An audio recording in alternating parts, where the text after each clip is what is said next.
30 million years ago, a monster roamed the landscape. Well, we're talking about one of the most ferocious animals that probably ever walked the earth. This was the biggest beast to live in North America since the dinosaurs. Look at the size of that skull. Look at all those teeth in there. There is no animal like this anywhere.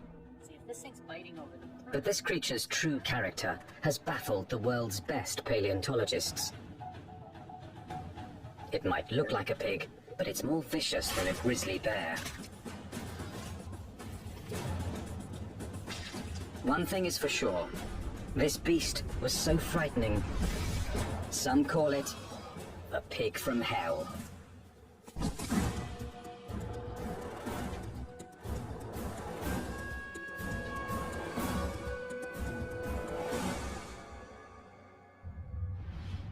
Prehistoric America, 30 million years ago, the dawn of the Oligocene epoch.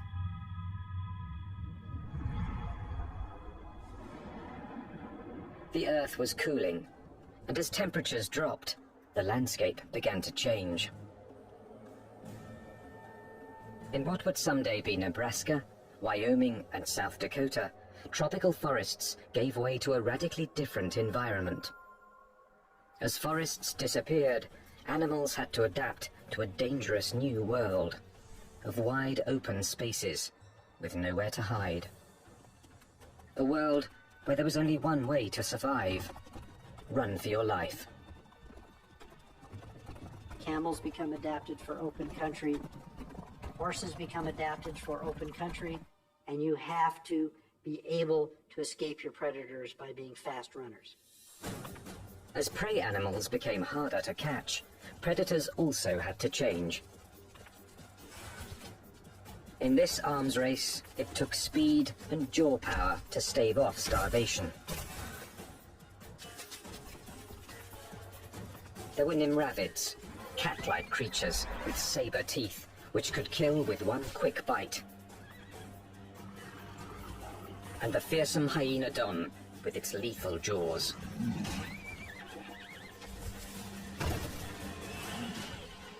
There was another animal stalking these deadly grasslands. Scientists call it the entelodont. More than a meter at the shoulder, weighing in at 270 kilos, entelodont was the Oligocene's #1 menace. Entelodonts, I mean, they were really bad-looking animals that only a mother could love. And if you were another animal on the landscape and you saw one of these things, I think you'd go in the opposite direction. Paleontologists have always looked at the entelodont's sheer power with reverence. But its behavior is one of evolution's most puzzling enigmas. Was it a pure hunter? Or did it use its battle tank body simply to protect itself from other predators? Between the biting and the chewing, you wanted to stay away from the business end of this animal. Just look at it. Look at the size of that skull. Look at all those teeth in there. There is no animal like this anywhere. Entelodont's name means perfect-toothed. Its teeth were driven by a perfect system, which gave this creature a ferocious bite.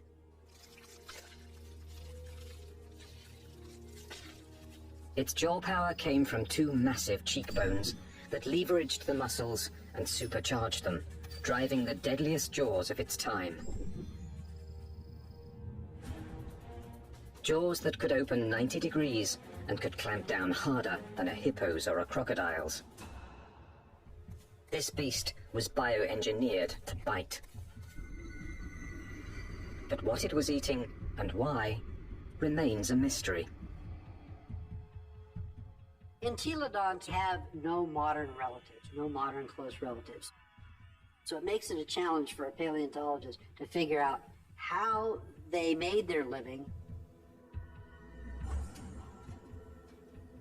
What would an animal with such an enormous flange on its face, such enormous teeth, be eating? What was it doing? Entelodont fossils first caught the attention of scientists in the 1850s. They decided it was a bear-like creature. But then grooves in the teeth suggested that entelodonts were digging for plant roots, meaning that they literally ate like pigs. Today, scientific analysis has confirmed that the entelodont's closest living relative is the pig. But while this creature has some pig-like features, scientists have struggled to place it in any one category. In many ways, they're analogous to pigs, but they're also analogous to bears. They're also analogous to hyenas. Nobody's thought about these animals before. And there's no animal alive today that is a direct comparison to entelodonts. The lifestyle of entelodonts has provided paleontologists with difficult questions. A new generation of scientists is looking at the entelodont to determine why this plant-eating animal had teeth like a carnivore. Entelodont jaws held 4 different kinds of teeth: canines, incisors, premolars, and molars at the back. The back molars were ideal for grinding vegetation, but it's hard to imagine that the entelodonts would have needed such lethal canines and incisors just to grab plants. Then, in 1993, a discovery suggested that entelodonts were chewing on much more than plant roots. We've got a set of vertebrae here. You can see the neural spines are evident. For over 15 years, this quarry site in the Badlands of South Dakota provided paleontologists with a multitude of fossils from the animals that shared entelodont's world. There it is. First time out in 33 million years, huh? 30 million years ago, this place was a watering hole crowded with rhinos, camels, and early horses.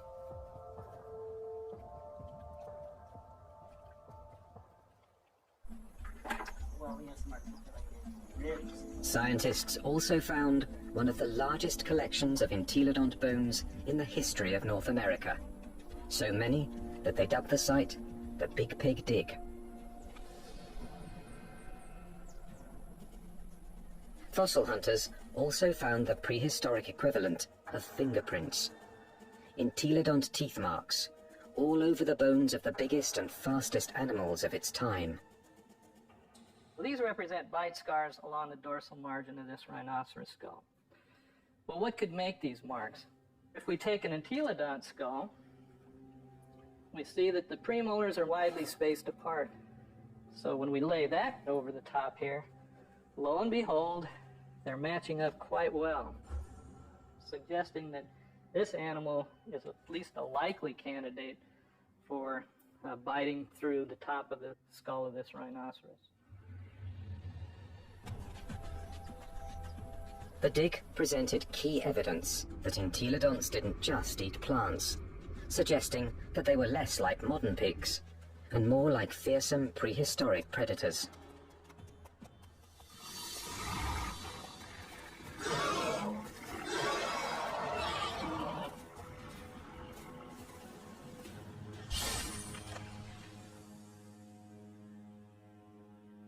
If we look at the front of the mouth of an entelodont, it's got a very strong bite that's interlocking.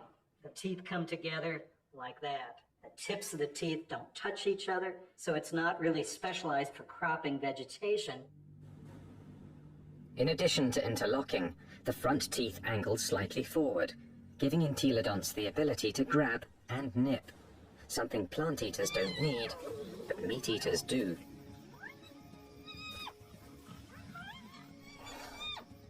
The incisors and the canines have been perfectly capable of tearing a bite out of a carcass. But dentition isn't the only reason paleontologists believe the entelodont was a dedicated carnivore. Under Wyoming's rugged terrain, scientists are finding more and more bones bearing the signature of entelodont's powerful jaws.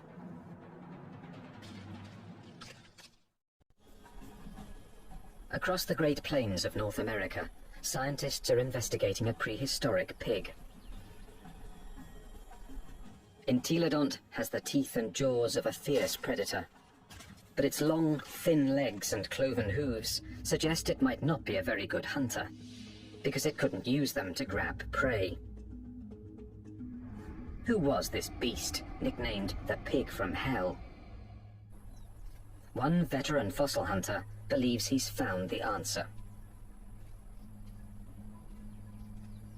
I look at him as an attack predator, that he was top of the line predator, just like the lion is today in Africa, and just like T-Rex was in the late Cretaceous. Paleontologist Kent Sundell has great respect for this creature's power to kill. At Wyoming's White River Formation, he's found what he thinks is ultimate proof of its hunting prowess.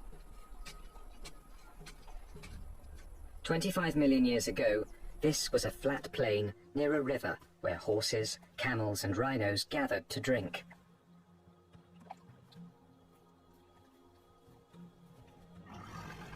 Fierce carnivores, such as hyenodons and saber-toothed cats, were also drawn here. It was the perfect spot to ambush and kill the unwary prey animals. In 1998, Dr. Sundell found the mangled skeletons of 7 miniature camels jumbled together. All the bones had been gnawed, and 6 were missing their hind quarters. In theory, they could have been the victims of several predators, like the hyenodon or early saber-toothed cats. But when Dr. Sundell matched up the teeth from White River's meat-eaters with the bite marks on the camel's bones, only one fitted.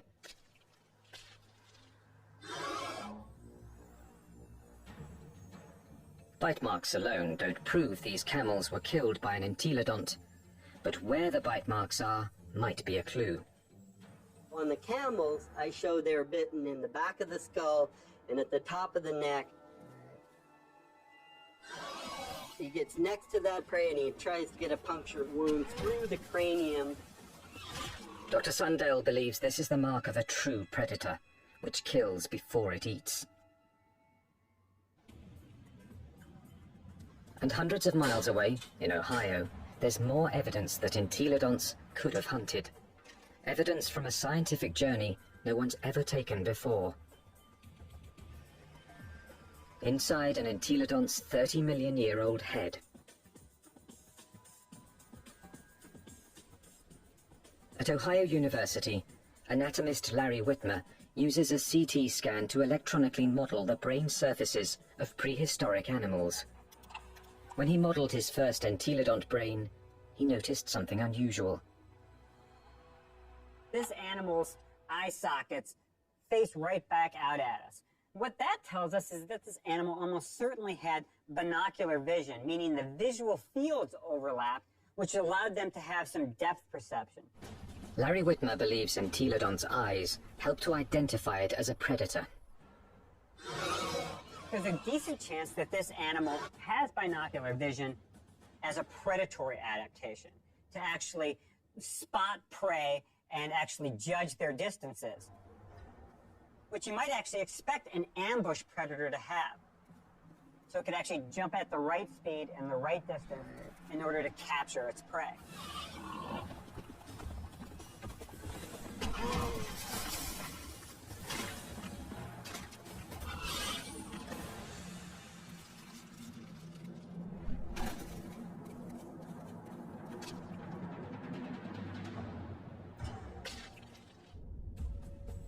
But entelodont's bizarre bioengineering doesn't inspire confidence that it could run and jump. Its body bones are light compared with its massive skull. But in fact, entelodonts easily carried their enormous heads, without tipping over, using powerful packs of muscle bulging from the top of the spine to the legs, and from the back of the head to the tail. The animal's head was cantilevered out in front of its body with these ligaments that ran from these spines down to the skull. It had full muscle all along either side here, and it had muscles coming from the sternum up to the jaw down here. Massive muscles carried its oversized head.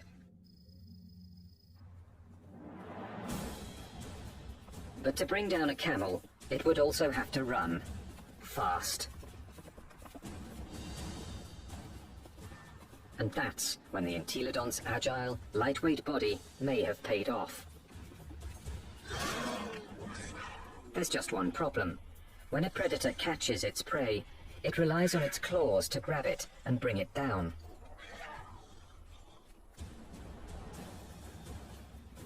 Armed with only cloven hooves, there is no way the entelodont could have captured a fleeing camel. Or is there?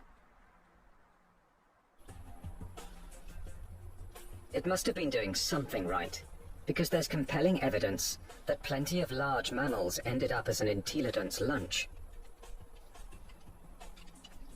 Well, it looks like there's a lot of bones coming out along here, and right here we have a really large limb bone.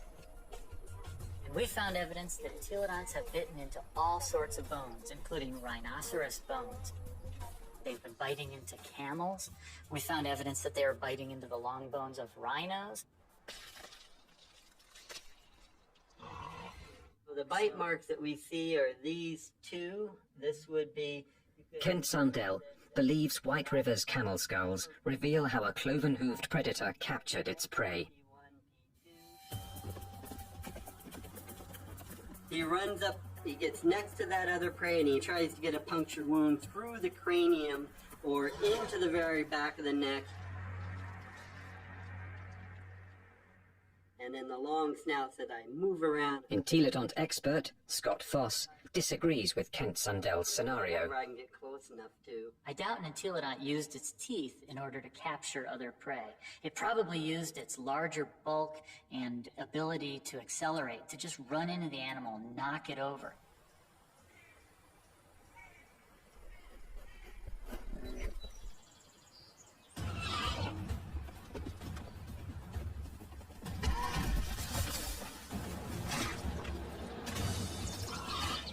Once I had that animal knocked over, then the teeth can go into business. Then the jaw goes into business, and it could crush whatever it went into. And it probably bit the animal right there in the head. Entelodont had all the tools necessary to kill prey animals. But there is more to the job of hunting than just the kill.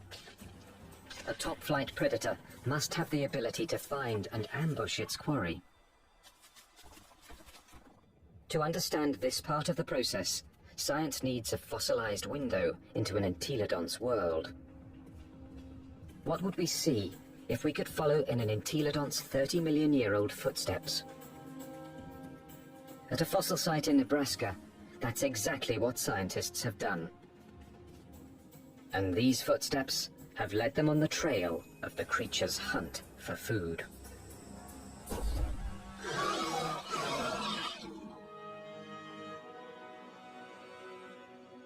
Northwest Nebraska, home to Toadstool Geologic Park, one of America's more remote tourist destinations, and a treasure trove for anyone fascinated by life's ancient past.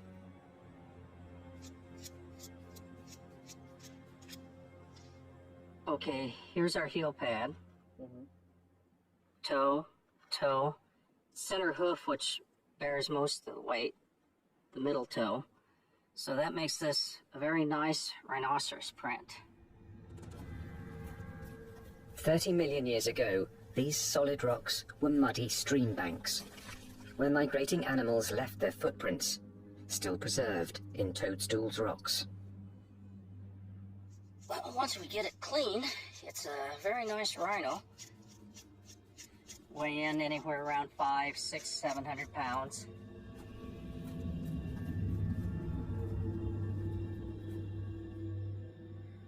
Dave Nixon has spent over 25 years analyzing the fossilized animal tracks of Toadstool Park. So on the first slabs over there. He pours water on 30-million-year-old tracks to make them more visible. He can then interpret the animal's behavior. And he's walking at a deliberate pace, but not excited until he gets to this point. Starts to become stuck in the mud and shows quite a bit of emotion here because it really kicks.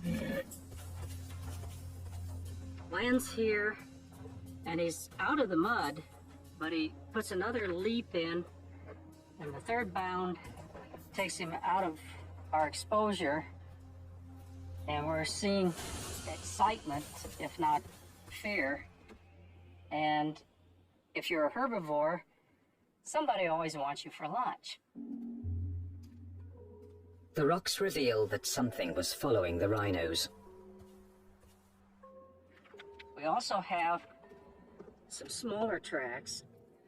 They look really tiny until you realize they're the tips of the toes. And what we have is an entelodont. The entelodont tracks at Toadstool Park give experts like Dave Nixon an unparalleled opportunity to understand how these creatures might have hunted. Because on that day, 30 million years ago, entelodonts weren't the only animals following the rhinos. And we have a set of carnivore tracks over here. And these are smaller, and there are some claw marks on the inside. And we have another set right here. That carnivore may have been a hyenodon. 30 million years ago, hyenodon was one of the top carnivores in North America. Its powerful jaws could pin down any prey animal. Then its razor-like teeth would finish the kill. But it also had the patience to track the prey over long distances. The carnivores are following the herd animals, who go through first and fairly close. They'd be relatively on the heels of the group.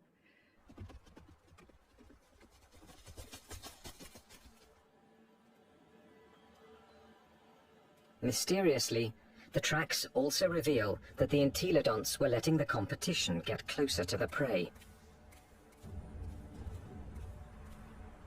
They're following the main herd, but they're not as close in time. Why would a hungry entelodont on the trail of a meal allow another predator to rush in for the kill? The answer may lie in the most puzzling evidence of all.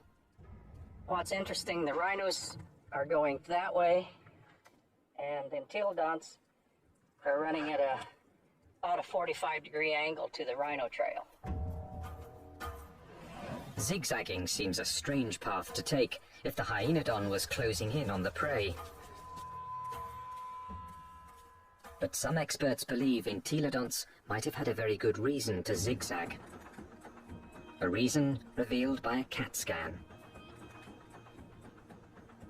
When anatomist Larry Whitmer modeled the surface of an entelodont's brain, one exceptionally large nerve cluster got his attention.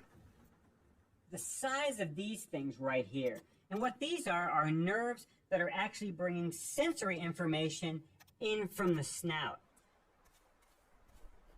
This was no bloodhound, but it still had a very respectable sense of smell, and this smelling apparatus here certainly would have been well adapted to pick up the smell of a carcass.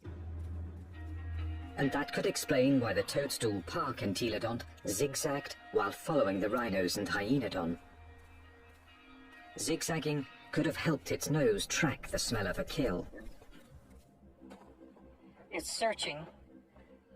If, say, something's here or here, as you go around it, as the wind brought the scent to you, you'd be able to basically triangulate in and find it.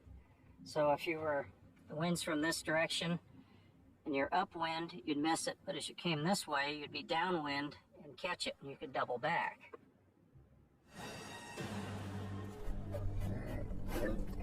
puts its nose up in the wind, it catches the scent, and then it's going to start zigzagging along, walking from one side of the riverbank to the other till it picks up a smell, and then it'll start zeroing in on it. And by moving from side to side, it's able to pick up changes in that smell and zero in which direction it wants to go. How do we know this behavior? Because animals with good smell do that today. Modern predator behavior could provide crucial clues as to how the entelodont lived. There's no doubt that this 30-million-year-old battle tank was built to kill, but it may have let others do the killing and then moved in to take possession. One of the strategies we often see that takes place is where one animal will chase another one off of a carcass. We see this at Yellowstone National Park, where wolves will bring down an elk and a grizzly bear will chase off the wolves because it's bigger, it's nastier. This might have happened to the hyenodon at Toadstool Park.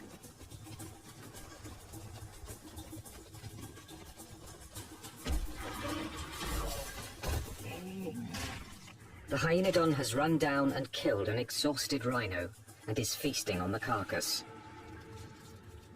until the pig crashes the party.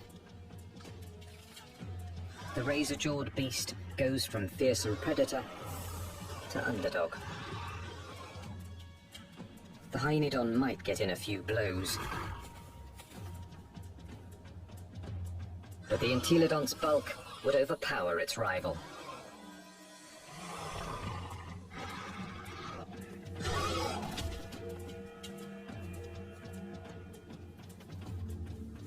Entelodont had the tools to take any carcass it wanted.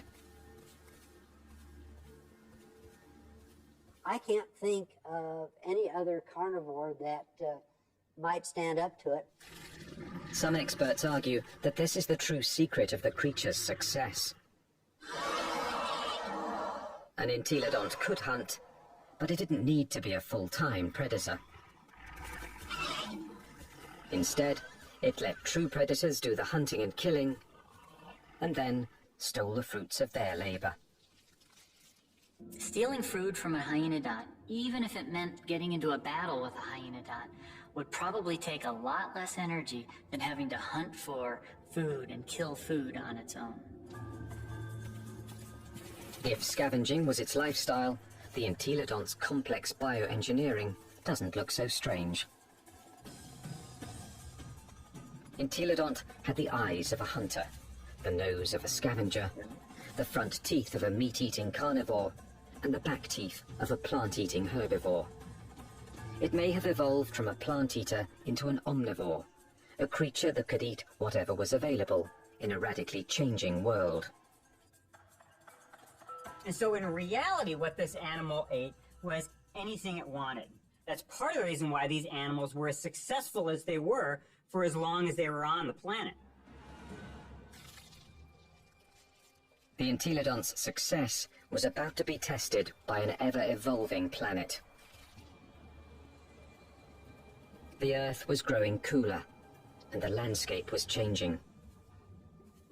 Some of the entelodont's fiercest rivals would not survive, but the pig from hell was about to show it could withstand the test of evolution by getting bigger.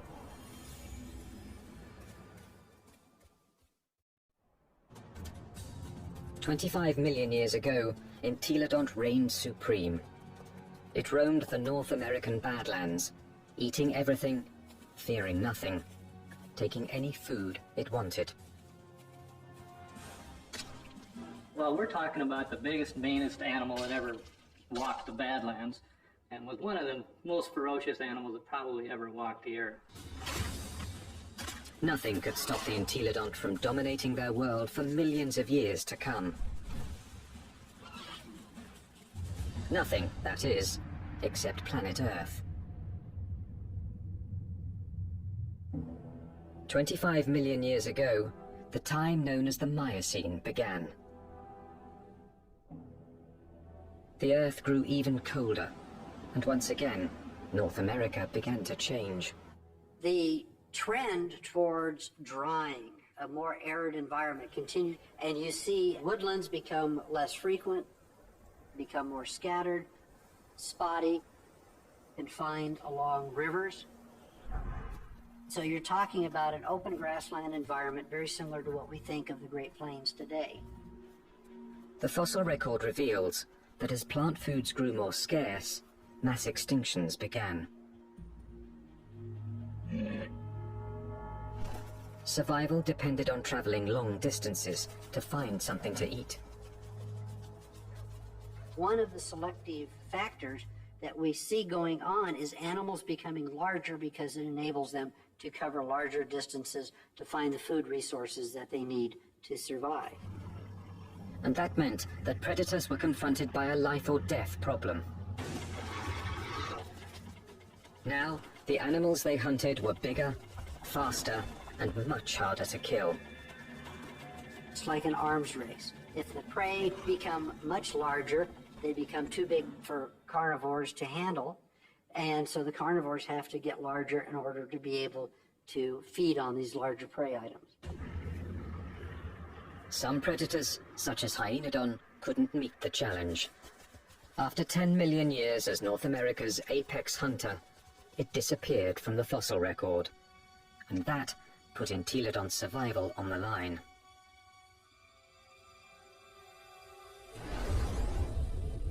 When the predator is gone, the scavenger is now in danger. The scavenger now needs to adjust its lifestyle.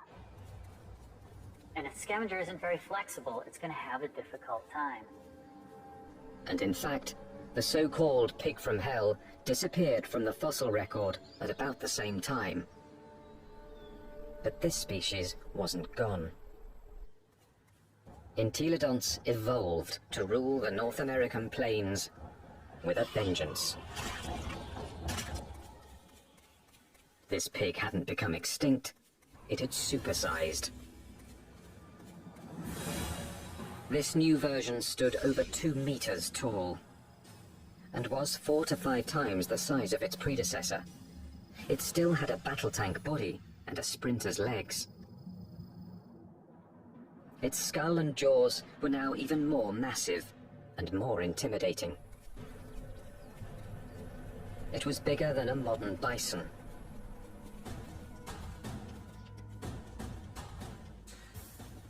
The experts call it Dinohyus, a name meaning terrible hog. Terrible enough to earn a nickname of its own, the Terminator pig. Dinohyus. This is the monster of monsters. This is the beast of beasts. The skull alone is almost 1 meter long. This thing could bite through anything. The canines are this big around. They're just an enormous animal. And what is it doing? The answer lies at Agate Springs, Nebraska, one of the few places in North America where Dinohyus fossils are found. 24 million years ago, this place was a watering hole, an oasis in the arid sea of grass.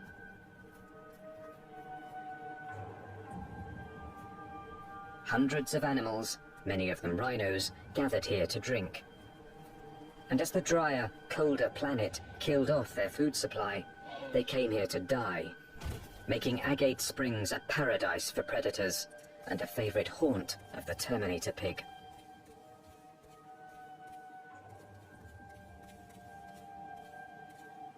This thing was eating the big animals. We think that this guy was specializing on the large rhinos that lived at the time, on the calicotheres that lived here at Agate Springs. This is a limb bone from a calicothere, and in it we have a bunch of bite marks made by either a predator or a scavenger. The Entelodont premolar, one of the teeth you find just behind the canine, appears to match these holes very well. When its crushing jaws bit into some of the Miocine's biggest mammals, Dinohyus was chewing on more than meat.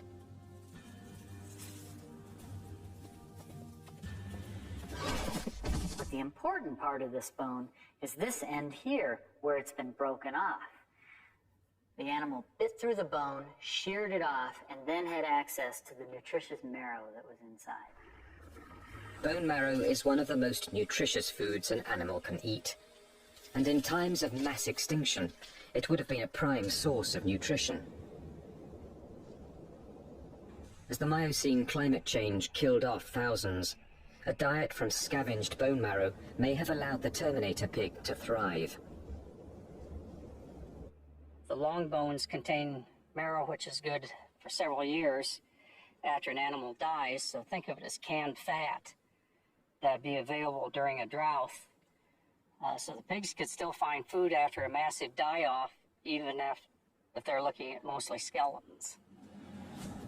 The Terminator pig was the pinnacle of entelodonts evolution. This beast had supersized to survive the Miocene's challenge. And it very nearly succeeded, but not quite. Because in this new world, survival would ultimately depend on a skill set even the Terminator pig didn't possess. 20 million years ago, a new monster predator arrived in North America. The bear dog.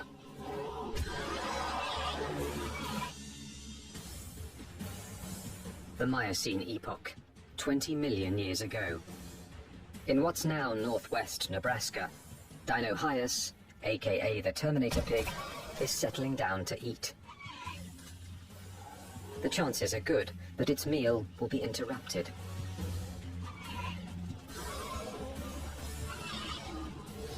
With its huge size, it could handle just about any threat to its dinner. Except a threat it had never seen before. The bear dog. A recent arrival from Asia, this savage, bone-crushing beast wouldn't back down from any fight.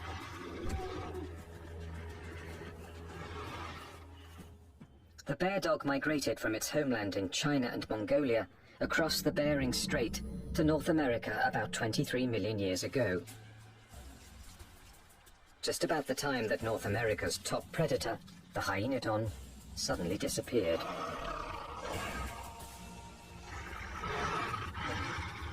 Scientists suspect that it wasn't a coincidence.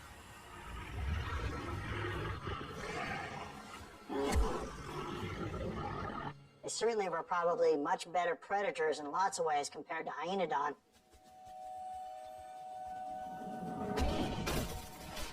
And so it's a reasonable expectation that they probably drove the last of hyenodon to extinction in North America.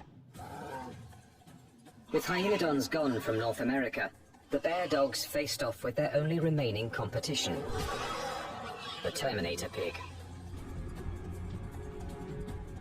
Dinohyus relied on its massive size and killing jaws, two advantages its ancestors had once deployed against hyenodon.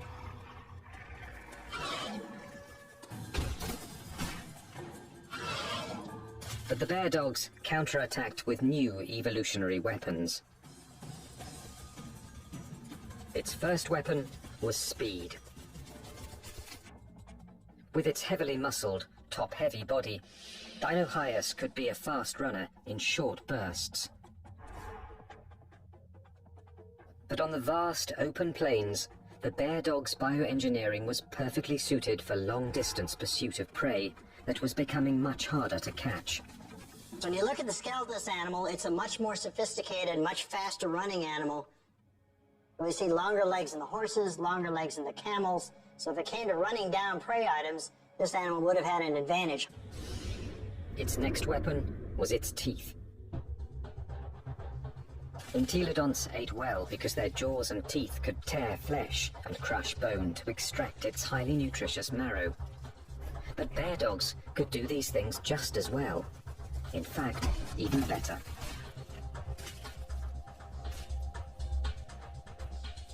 It's a great animal at biting bone, eating bone, crushing it. And it also has a set of teeth that are sharper than any entelodonts. Entelodonts, for example, wear the tips of their huge canines off, and they're not actually very good for puncturing, probably because they spent so much time crushing bone with them. This animal never does that. Its canine teeth are always much sharper. It also has better slashing teeth in its jaw than any entelodont had. So in many ways, it did a better job of what entelodonts had done than entelodonts ever did. The bear dogs could outrun and outbite the Terminator pig. And they had a third weapon the entelodont never possessed. The deadliest power ever to evolve on Earth. Bear dogs actually had much more advanced brains. Brains that were much more like what we see with modern animals. So where these entelodonts had relatively archaic, simple, smooth brains, these bear dogs actually had a much more expanded neocortex that was more highly folded. These were more sophisticated animals. Instead of developing brain power, entelodonts had responded to the Miocene challenge by supersizing into Dinohyus. For almost 20 million years, they had ruled their world by brute force.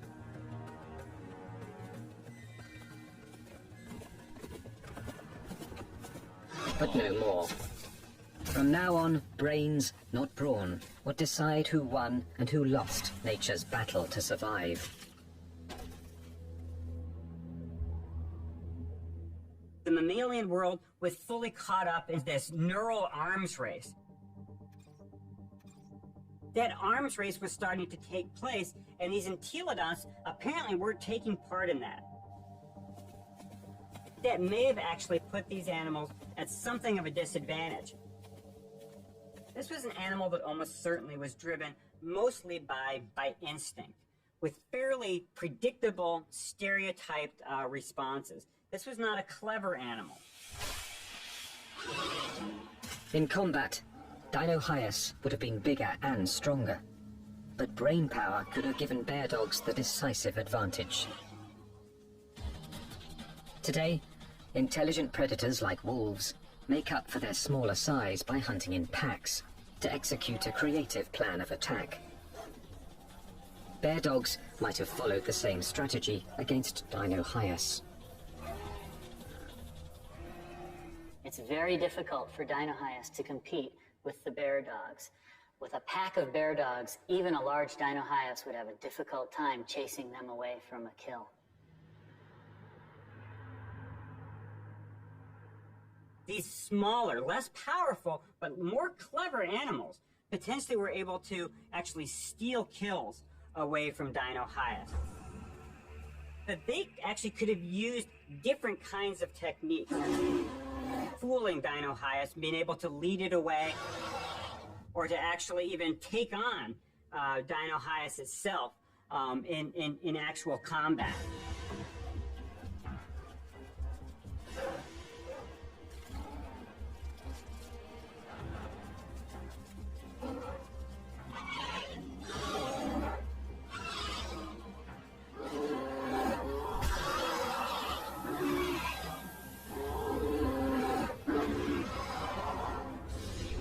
So this is a more advanced animal in terms of its teeth, in terms of its speed, in terms of its overall body size, and especially in terms of its intelligence. This thing has a much larger brain for its body size than does any entelodont. But this animal had entelodonts beat in almost every way you can think of. Within a few million years, after bear dogs arrived in North America, they had squeezed Dinohyus out. Its favorite food, the calicothea, was also extinct.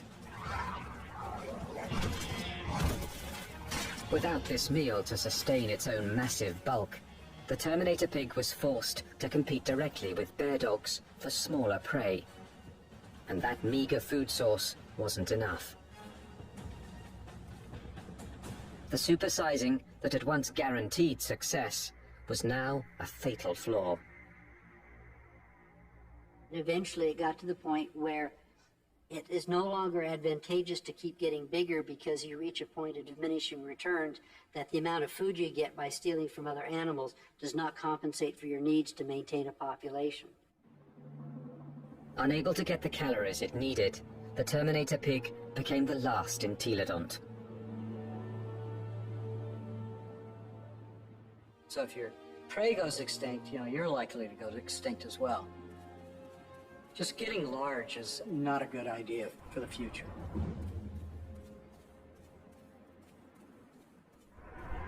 Despite its rapid demise, entelodont was an evolutionary success. It dominated its environment for nearly 20 million years. It had the ability and intelligence to either hunt, scavenge, or forage, allowing it to survive on any available food source. This behavior is now the norm for more modern omnivores, like bears and humans. And some think a bit of entelodont's predatory instinct still lives on. When I was a kid growing up on a farm, I was always told, don't fall down the pig pen, they'll eat you. But the entelodont's living legacy isn't what fascinates the experts.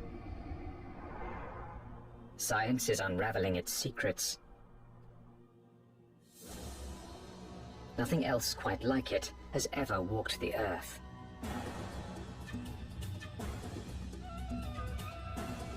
All we know is that this strangest of creatures, this toothy beast with an appetite for destruction, dominated its brutal, dangerous world for tens of millions of years.